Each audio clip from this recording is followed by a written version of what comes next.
Ladies and gentlemen, welcome to the Grown Man Radio Show. Tonight, my guest is a distinguished member of the PGA community. It's my pleasure to introduce a man with an unmatched love for the game and a refreshingly honest and thoughtful perspective on the world of golf. Please welcome from Naples, Florida, the host of the Stripe Show podcast, my friend, PGA professional, Gus Barchers. Gus, thanks for being on the program this evening. How's everything down south?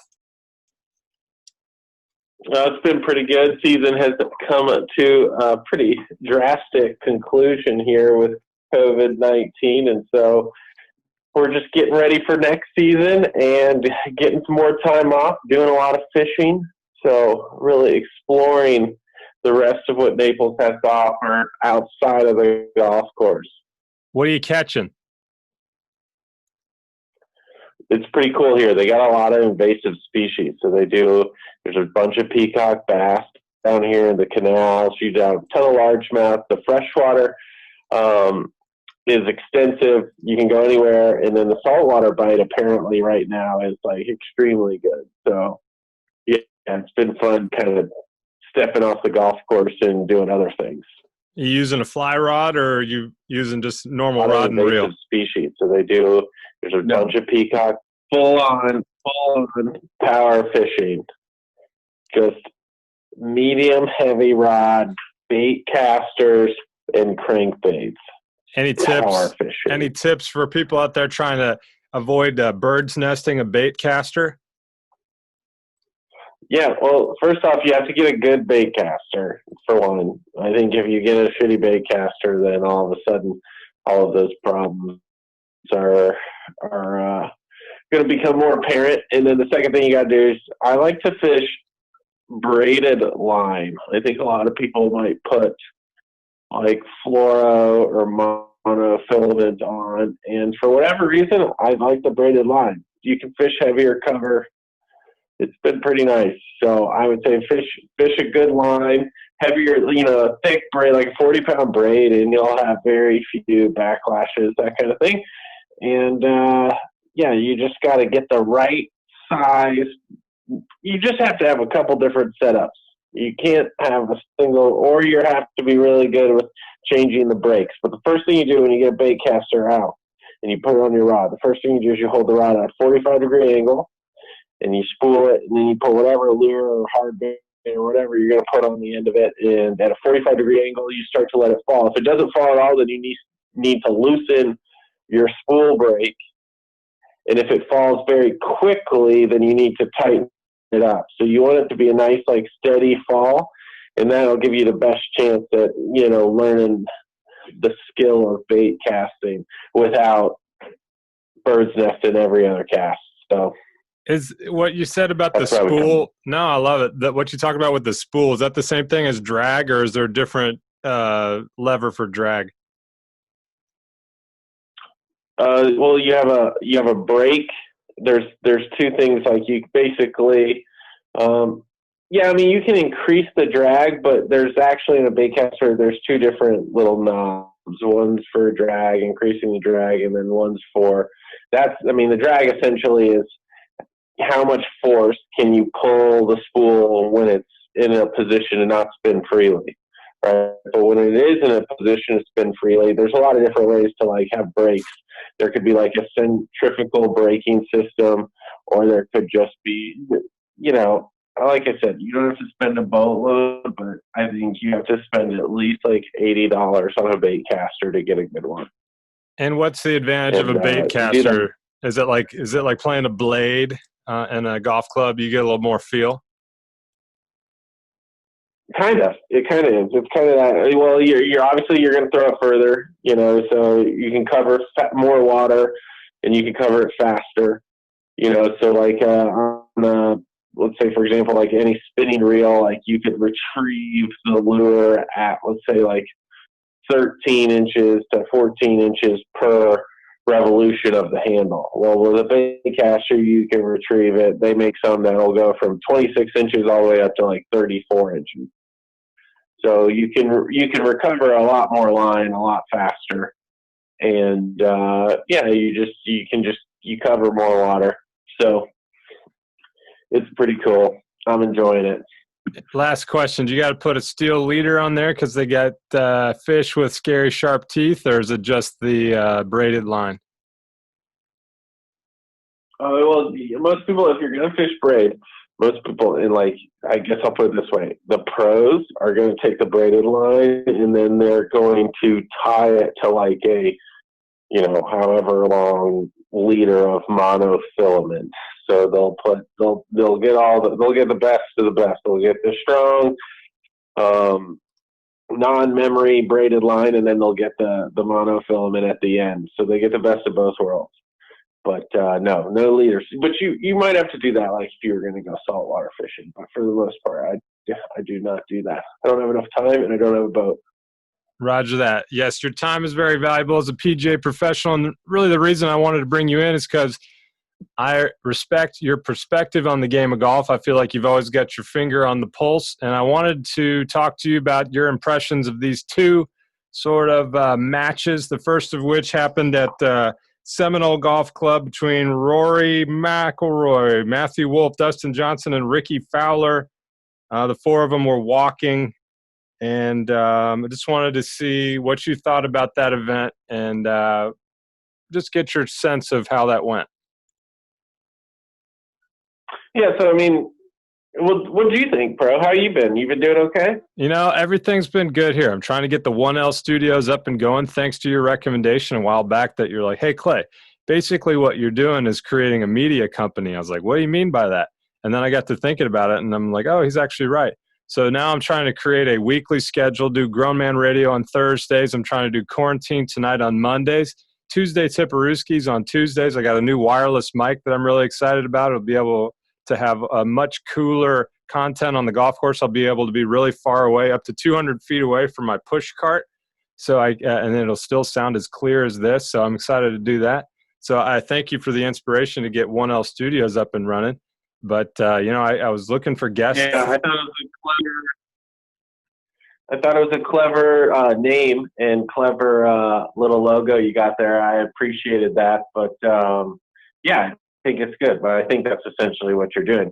And anybody in the business who wants somebody to create content and media, they should look into 1L Studios if you haven't already. Much obliged. I'm doing a little Grown Man of the Month segment. I met with a friend of mine that's got a small business and kind of a medium-sized golf brand. I'm going to do a little spotlight on him, kind of my little tiptoe into the business of helping brands tell their story. So I'm excited to do that, and I don't think I would have done that without your inspiration. So big thanks to Gus the Bus. Yeah, to get back to your question, well, I think you're on the right track, and I'm excited for you. You'll eventually nail this thing down. But my first interpretation here of what golf tried to do was for the first time in a long time, I felt like it was sincere. They were trying to make an effort to create something, different. Whereas, you watch the skins games, or you watch all the skills challenges, and you just lose your interest almost immediately. So I like the fact that golf was trying to really step out and do something different and provide something for the fans and some sort of enjoyment for a lot of people sitting at home, not doing anything, yearning for something to watch on television. But what I will say about the first match is I felt like they did not quite go far enough. They were trying to push the limits, but they just couldn't really get all the way there. I thought I was going to really appreciate Seminole Golf Club visually, but I will say this: there are reasons why certain golf courses look great on television and why the tour continues to go back to them, and there are reasons why great golf courses, traditional historical places, may not look as good. I thought Seminole didn't translate well on television. I think it was hard for the viewer to really understand where Seminole falls in history of golf by its telecast. So if you didn't really know, it was hard to understand the importance of that venue in American golf. And, I wanted to see there's so many awesome parts to that place when you go visit there. And I've been lucky enough to go once now that it's like one of those places that you breathe in. It's like Augusta. When you step on the ground, it's hallowed ground, and you can sense it, you can feel it. And it didn't translate, I thought, to television. So that was my first big disappointment, I think, of the first match. And then the second disappointment of it was, it's not that the play was that uninspiring. It just was that you could tell it just wasn't loose enough, but it wasn't tight enough either. They weren't trying to really hammer down and blitz everybody, because they weren't really playing for themselves, which I think is a lot of American golf's biggest criticism, is that when we go play a Ryder Cup, it looks like everybody's, trying to kind of floundering because nobody can figure out how not to play for just themselves. So it just looked like there wasn't a lot of motivation there. And then, the fourth thing, you took four guys that for the most part are kind of, I consider them gigglers. Like you're on the golf course, you're like, there's a guy who's chatty Cathy. There's a guy who's, probably really serious, almost stern in his approach to the game. And then there are the guys who are kind of like just the gigglers. Those are the guys that kind of, they fall somewhere in between. They're not really creating the fun, but they're appreciating it. And I think DJ and Rory and Ricky are guys who aren't going to go out there and tell jokes and be a life of the party. They're going to just kind of be steady in the moment, kind of feed off somebody else and giggle every now and then, So they weren't people that in and of themselves are that interesting outside of the game. Is that fair? I mean, no, I think that's beautiful. That's exactly why I called you. I wouldn't have thought about that, but you're 100% right. I think the reason that the second match was more entertaining was because there were guys making it entertaining. And that was one of my biggest criticisms of the first one is, I don't want to shit on it. I know they're trying to do it for a good cause, but it was so boring. And I think a lot of it was so boring. The golf course looked super hard. The greens looked like they were rolling like 13s. So these guys were, they're not in a tournament mindset. That's another thing that was apparent to me is like, these guys they're sort of trying hard, but it's nowhere near like what they're grinding over with their caddy and looking at the yardage book. And so I saw a lot of like missed putts that you would expect to see made on TV. So it was kind of a cool perspective almost to see him without the caddy and get a sense of how important the caddy is to their process and to get them into the right headspace to play at a really high level. So I thought the golf was a little substandard. They made a lot of birdies, but just in general, the banter, they were mic'd up for a reason, but it was as if they were never talking. I mean, there was a little bit, Rory threw something out there about how he had won hundreds of millions of dollars, and it was just like, okay, that's not really relatable.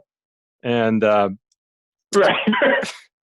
Like, good chirp, Rory. Yeah, you're worth tens of millions of dollars in a time when people are struggling to, keep their jobs. So that was a little bit tone deaf. But no knock against him. He doesn't know any different. That's his reality.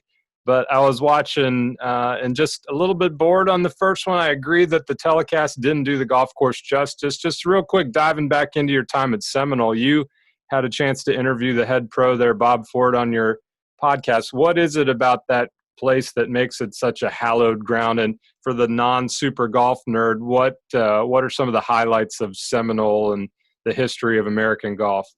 Yeah, I think you go back. First off, everybody knows the rankings, so they know, somewhere in the top 5 is Cypress Point and Pine Valley and Augusta National, Seminole Golf Club, and it's all debatable on what's the best course. But I think whenever you get to those type locations, it's always about who was there. Why is this important? Well, the people that have come through this place are what makes this place so important.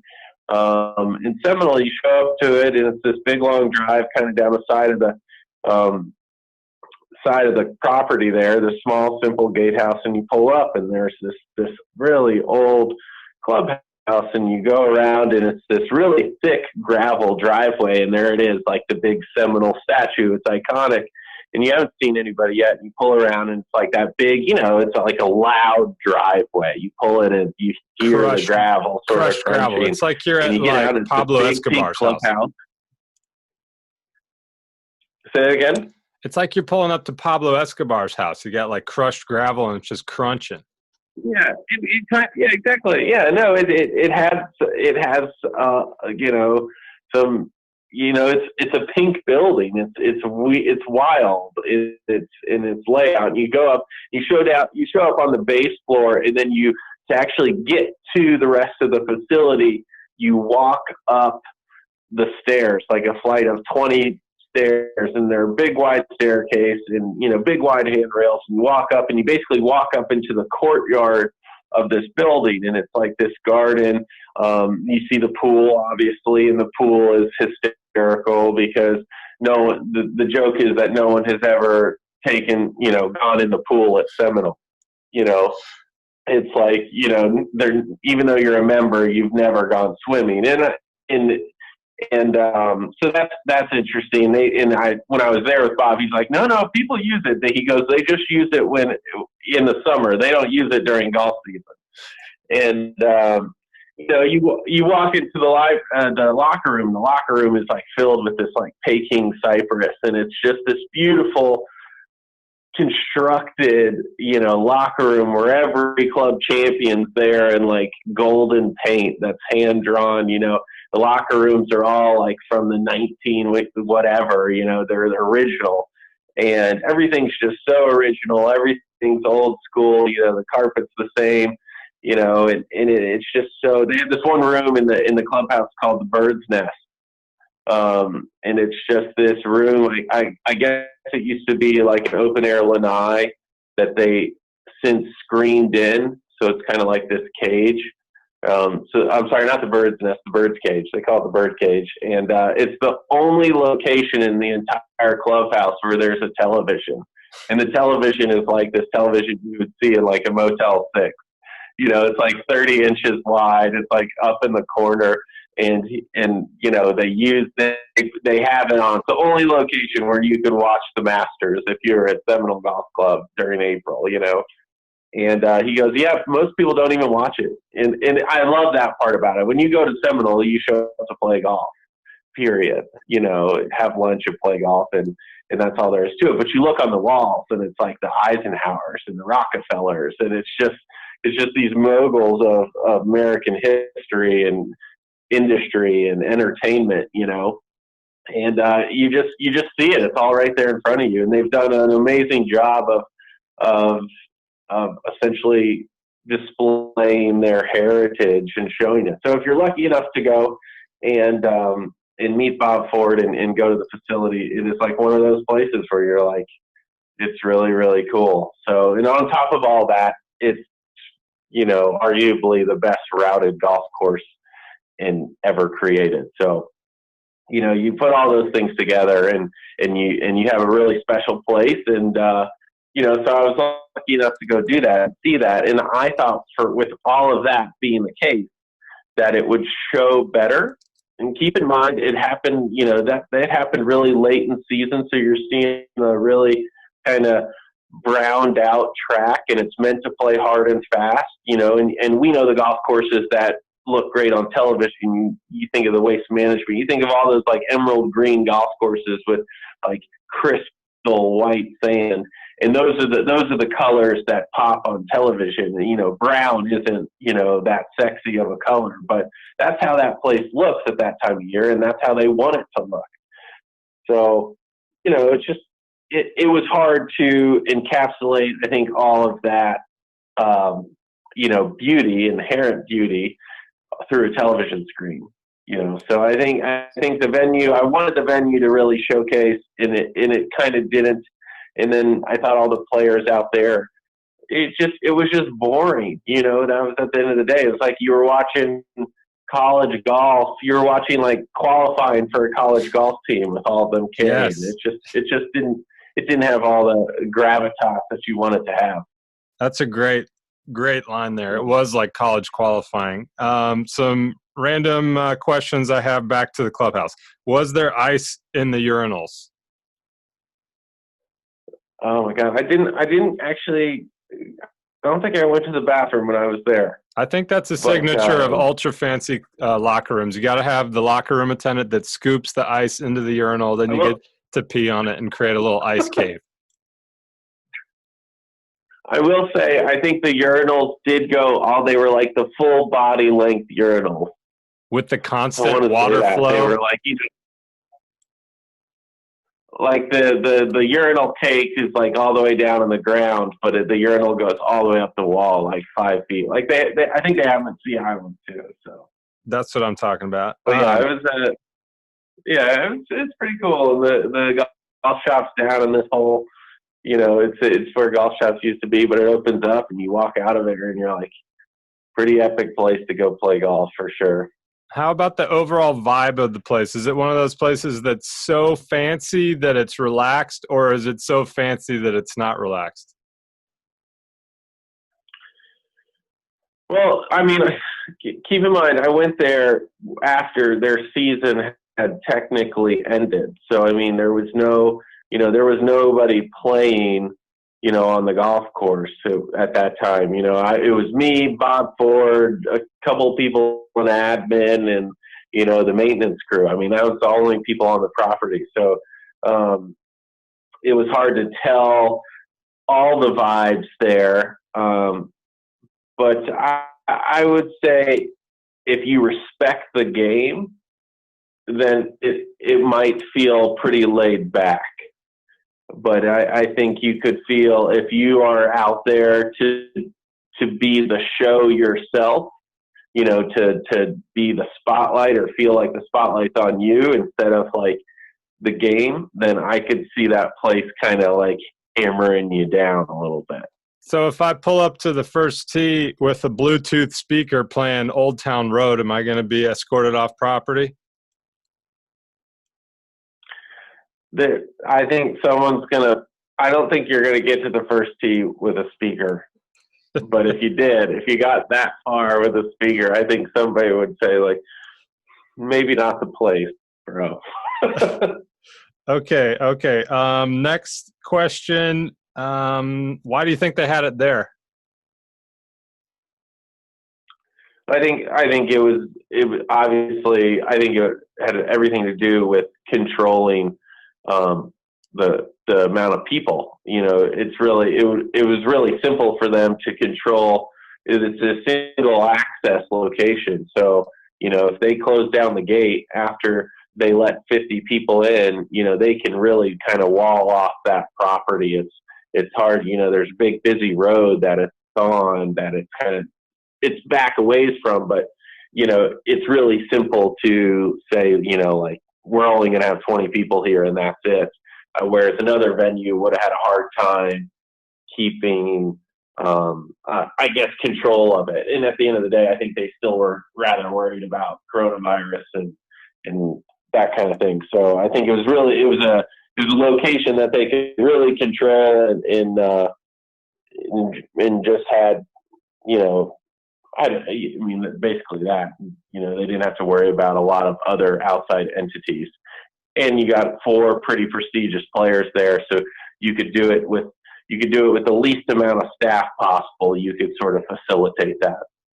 Okay. Last question. You mentioned that Seminole probably has some of the best routing of any golf course. I'm not even sure that I know what that means. So to somebody that's just barely into somebody who's just barely into golf, what does it take for something to be considered having the best routing of any golf course you've seen?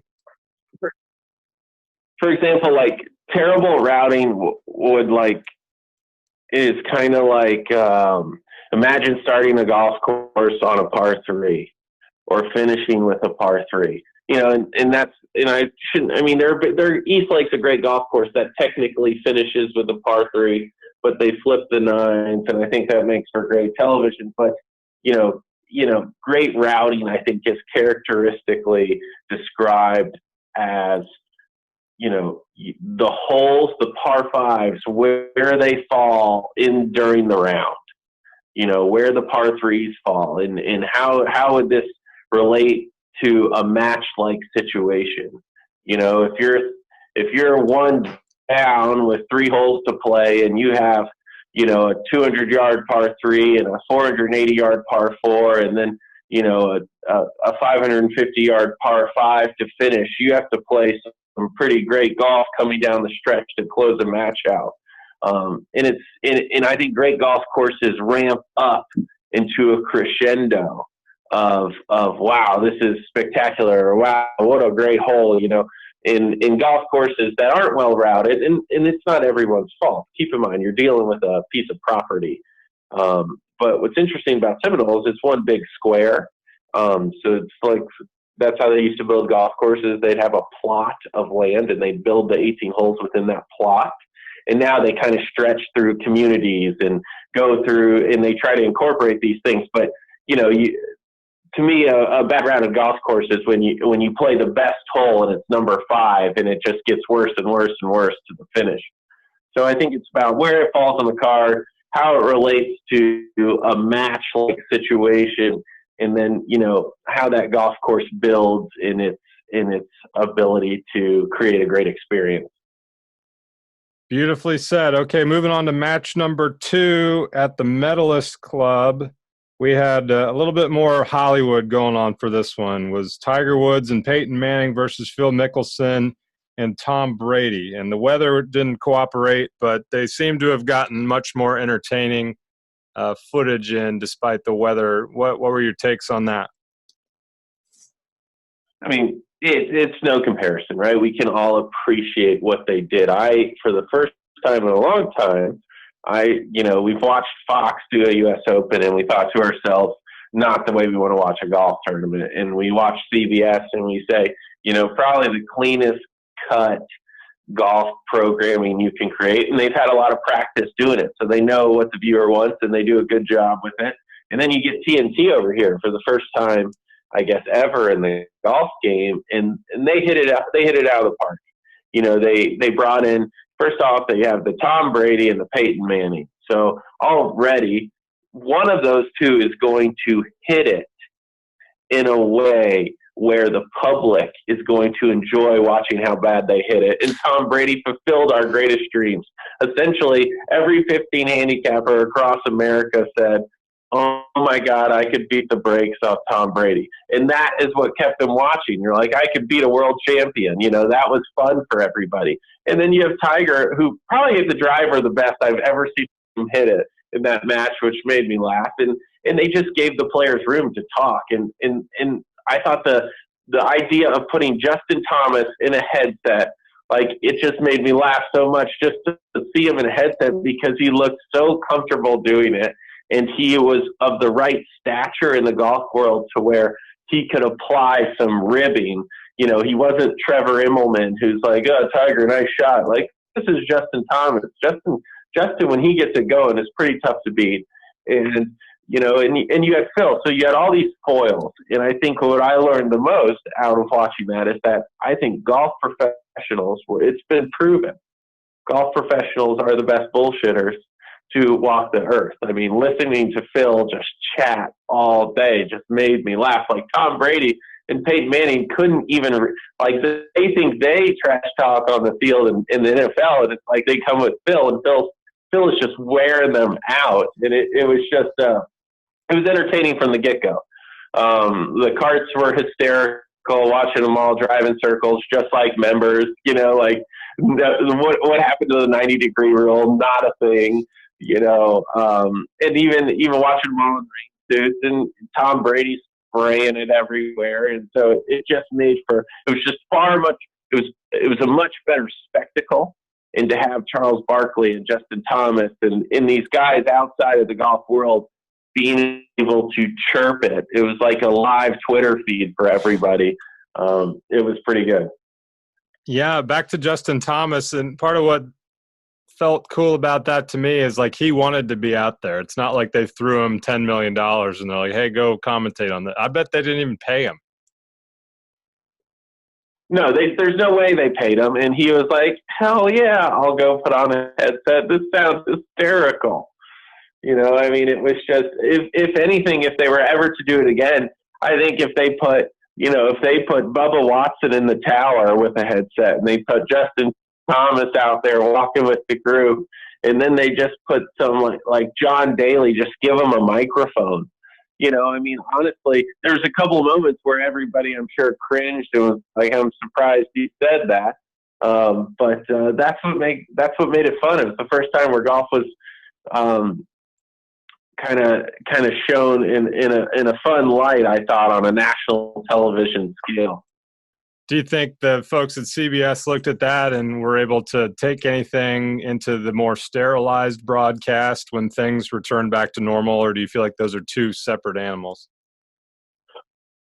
I don't think CBS. I think CBS laughed. I mean, as a whole, there. I think they. It's all well and good, but CBS has like a total monopoly and sellable product, and I don't think they're going to touch it with a 10-foot pole with any of the things they incorporated. I think the best thing to do with that is if we can create smaller groups, like, for example, I think the things that we take from this, if you could pair Charles Barkley and Tiger Woods in an alternate shot match against, whatever, Julio Jones and Justin Thomas, and they go play like this cross sport dynamic with golf has a ton of legs. And if you put enough people on it and make it, lively enough, then it's enjoyable to watch four players play 18 holes. But if you just make them go out there and carry their golf bag, I don't care what they shot. It's just not going to be, I'm not going to sit down in front of the television and watch it. So I think that would be hysterical watching like Charles and Tiger play alternate shot. And I think I tune in every week. I like to see that Tiger's down to do it. I mean, I was surprised when he did the thing with Phill because I always thought that he had everything to lose and nothing to gain. But I've gotten more respect for Tiger Woods, that he's got a sense of humor about his game. And he's just, to see him as a little bit more of a human being is kind of nice. Yeah, he's that whole process 2, 3, 4 years ago has certainly humbled him and has opened him up to another side. And I think a lot of people feel the way you feel. It was one thing when he was just whacking everything. He won so much. And it was, you just liked him because he won. And then once he stopped winning, all of a sudden you needed to like him for another reason. And so I'm glad to see that. I think people feel like you feel everywhere. I mean, it is awesome. Yeah, I thought from what I saw, I wasn't able to see the whole thing because I don't have cable. So I got to watch 18 free minutes brought to you by TNT. I was like, you greedy piggies, it's COVID. Let me watch the whole thing. But I got to watch a good chunk of it. It was funny to see him talking to it reminded me so much of Club Prone, because there was a moment when Tiger Woods looked back at the rules official, Slugger White or whatever. He's like, hey, man, we about to have to put our rain suits on. They're like, no, I think we're good. And then 90 seconds later, it just starts pouring. I was like, yep, been there, done that before. But it was cool just to see them. They looked like they were having so much fun, and I like the fact that they were driving their carts up onto the collar. It was very much like the TNT broadcast felt very like Muni golf life, and then CBS is like your Seminole Country Club buttoned up, polished, finished product. Yeah, it was just as far as if you're only going to watch four players play golf, it better be four really interesting people, and it better be in a way that can somehow get it to move faster. And there's got to be enough commentary to make it enjoyable, because at the end of the day, it takes 4 hours and it's only 4 people. That's what makes the broadcast at CBS so great. There's 140 players in the field, so they can go back and forth where you're always just seeing shots and shots and shots and shots. And, it's hard to watch Rory and DJ and Ricky and Wolff walk up a fairway with a bag on and be like, so I wish I wasn't playing right now. You know what I mean? Like, you watch that and you're like, all right, that's enough of that. Let's go play ourselves. I can watch myself go hit it, you know? Yeah, it's another good take. Awesome. Well, thanks so much for your hot takes on the two matches there. Do you have any insights on some of these whispers about like a new golf league forming where these guys don't get to like have as much say on their schedule, but they get like more guaranteed money in smaller fields for more of like the elite top tier players? Yeah, I don't see it taking off. I appreciate someone's mindset. Like, can we create another division for players to compete in another way? So, because at the end of the day, I mean, the PGA Tour is just, they are just creating so much money. So I appreciate someone out there is thinking, like, how do I get a little piece of that action? But it's not going to happen. There's no way, you know. And then especially when guys like Brooks say, like, oh, I would hate to put a guy out of a job. You're like, that's pretty grown, Brooks. But, like, at the end of the day, you're like, well, what is this then? If Brooks isn't going to play and Phil's not going to play and these guys aren't going to play, because no one's going to go into the Hall of Fame and say, he's got, 80 PGA Tour wins and 4 PGL wins, Monster Energy it Masters. Won't even make the ranking. He won the Monster Energy Masters in 2024 and won $300 million. Yeah, I mean, unless it's like that. I mean, I guess unless it's like this absurd, like it's like the poker where they play the one drop or whatever, where everybody puts in $1 million. Unless it's like this paycheck that's $50 million. But even if that's the case, I could see that happening once a year. And I could see that becoming a huge thing. Like, we're going to go play for the one drop where the players put up their own money to support the purse, and it's $5 million to play in it. And, it's a field of 30. I could see that in the first place prize is like $50 million or $100 million or whatever. I could see them getting juiced for that, but there's no way you can generate that much with a small field and get all the players from the tour to come over, because they're just going to look at it. I think Webb Simpson's a perfect guy. He plays in he plays in that tournament in North Carolina every year. He goes up there, plays that Donald Ross course. And I talked to I did Paul Tesori, who's Webb's caddy. So I did Paul on the Stripe Show, and Tesori was like, yeah, it's just turned into a little bit of a moneymaker for us. So we always go up there and play. And it's like, all he does up there is just get top 10. And he's like, Webb's mindset is like, how little can I play for maximum payout? So, it's just, I think these guys have their venues, and I think they're already in that mindset. But I think the PGA Tour has got a cod lock on those guys. I mean, I don't see Webb. If you told Webb, hey, you can go play in this event and it's going to cost you nothing, and you're going to make between $500,000 to $1 million, or you can go play in that event over there and it's going to cost you $5 million to get in, and you got to be Tiger, Justin, Phill. Webb's going to be like, nah, I'm good. I'm going to go win this one over here. I mean, it's just, I just don't think the odds aren't great. I don't see it. All right. Well, I trust you. What's new at the Stripe Show? What's coming up on your radar?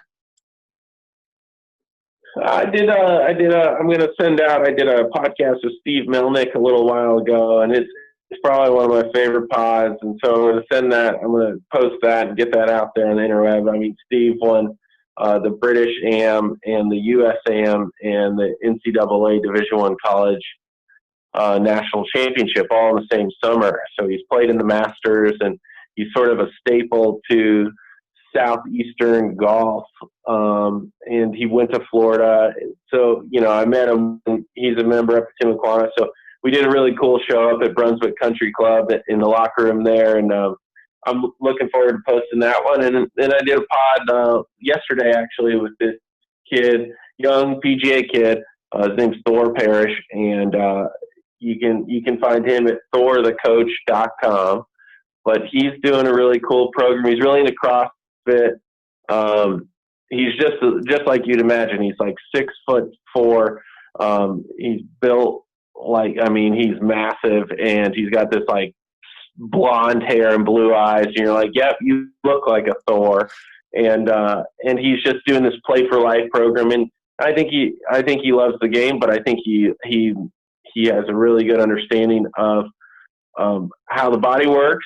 And I think his Play for Life program will be a big hit. I think it will be adopted by the PGA of America pretty soon if he keeps expanding on it. So, just interesting people around the game. And if I keep trying to find those type people and get them out there, I think the story of golf will be more complete the more people I kind of showcase like that. So, it's fun what we're doing. I'll tell you that.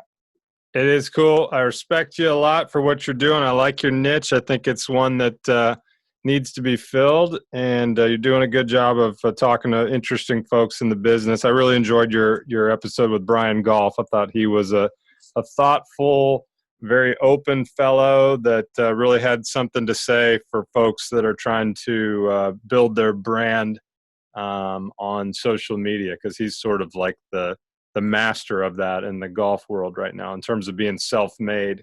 So check that episode out with Brian Golf. It was actually inspiring to me listening to him talking about those events that he wants to try to put together. And I was like, damn, this guy has got a really strong vision and super hard work ethic. And that has definitely led to my newfound discipline in trying to get 1L Studios off the ground. So thanks very much, Gus, for being with us tonight. Go ahead. Yeah, it's been awesome, Clay, as always. And I think you need to get together with Brian, and I think you need to do some sort of joint team effort, whether it's be a part of his events or go play in his event or just get together and talk with him, because I think his mind and your mind together, I think, could create something really cool. But like always, it's always good getting on the Grown Man Radio and listen to what you're doing out there and just keep knocking it out. Thank you, sir. Real quick, I was thinking about Brian Golf. I need to do the Justin Thomas thing at his Players Tour event, or his Players, what do they call that? The Players event? I need to be out there. Players Cup, I think. Players Cup. All right, that's the goal, is to get out there and do some fairway strolling with a wireless microphone, talking to the players while they're on the golf course doing battle. That's my new thing. Yeah, I think that'd be really cool if you got the headset and you got a good camera out there and you added to his media experience. Because what's crazy about Brian is he's got a ton of skills in terms of all the technology, and he's really he knows all the things that you need to do to put out good media. So I mean, I think he would be down for it. You definitely should. You should make a trip out of it. So get cheap flights right now. Yeah, cheap flights, COVID-19 flights, they're the best. You just gotta cover your mouth more, people. Fingers crossed. I'm playing with Dad. I'm playing in my very first ever member guest in July. Fingers crossed if that's going to be a thing. You play with Sean? Yeah, we're going to go play his 5,900-yard backyard country club, and I'm going to wick driver around that thing. I'm going to make 8 birdies a day and shoot 71, and we're going to take home the Calcutta. Take home the Calcutta. He told me he was chipping really good, so I'm proud of him. I got a couple short game videos that I'm going to put out on the web here shortly. But yeah, that sounds like a good time too. Lots of exciting things going on in the world of golf. One more time, check out Gus Barchers, the Stripe Show podcast. He talks to all sorts of interesting people within the world of golf. You got to check it out. And go check out Gus Barchers at the Quail Creek Country Club in Naples, Florida for a golf lesson. He can teach you some palm down, palm up pitching magic that'll have you nipping it like what do you call them? Skinny little nippers off of like a real tight lie. You should go check out Gus Barchers, folks. Yeah. All right, have a good night. Say hi to Clay, Shay it was good. for us. Yep, you too. Thanks for having me on the show. Later, amigo. All right, ladies and gentlemen, that's it for the Grown Man Radio Show. I want to pull up the live stream here, see if we had any commentary going on. Much obliged to all those who were able to watch and participate with us tonight. Stephanie Vanderbeek said, "This is so fun." Thanks, Stephanie. I appreciate you watching, and we'll have to have you on here for a little recap. Stephanie was on the Grown Man Radio program long before the COVID situation. Talked about her Pilates practice and how that can help golfers have a little bit more longevity on the golf course. That's it for the rest of the week here from the 1L Studios in friendly Bedford, Texas.